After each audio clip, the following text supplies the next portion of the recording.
My name is Crystal Brunton, and I serve as the International Justice Mission Orlando team leader. International Justice Mission is the largest anti-slavery organization in the world.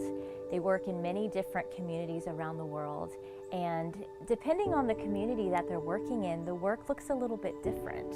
And it's interesting, slavery is one of those things that a lot of people don't talk about anymore outside of the historical context that we learn about in school. I remember being in school and learning about slavery and just the sordid history of our country and slavery, and I, as a child, thought I would do something differently. If I lived in that day and time, if I lived in that time period, I would have stood against slavery. I would have been one of those people who fought against it. What's interesting is that more slavery exists today than ever before in recorded history. Over 27 million slaves exist today.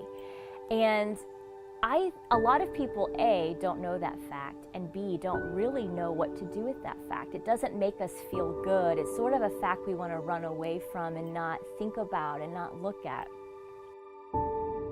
So when we're talking about technology and the internet, a lot of people can agree that the internet has been a really incredible thing for our society and for people around the world.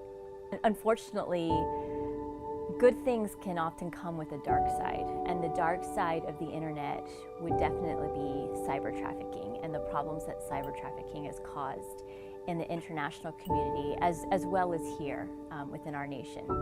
Previously, we could go into a brothel and rescue the children and arrest the offenders. Cyber sex trafficking is a whole different ballgame because now you have a crime that is very mobile.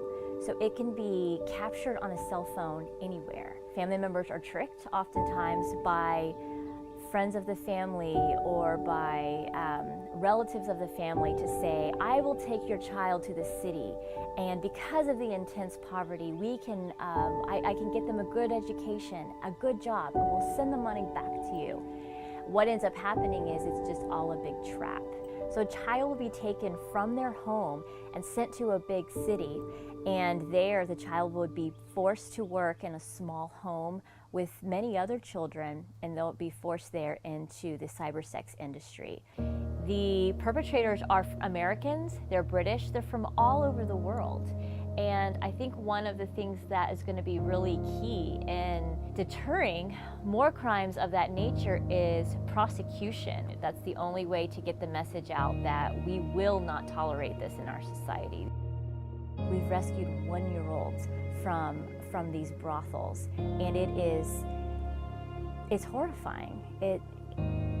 There is a war against our children today. There's an outright war against children, and we have to be the ones that decide this is not going to happen in our generation anymore. We have to be the ones that are vigilant in fighting this heinous crime.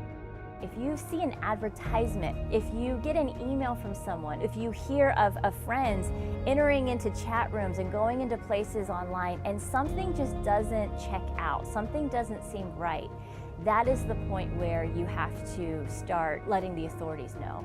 But we all have to do our part to make sure that children are safe. That is what matters, because everyone is capable of doing something. Sometimes it's making a phone call, sometimes it's giving money, sometimes it's helping raise awareness, sometimes it's advocating on behalf of those who have no voice themselves. We all have something that we can do. For more information, I would encourage you to go to ijm.org. It is a fantastic resource. See if there is a team in your local city that you can get involved with.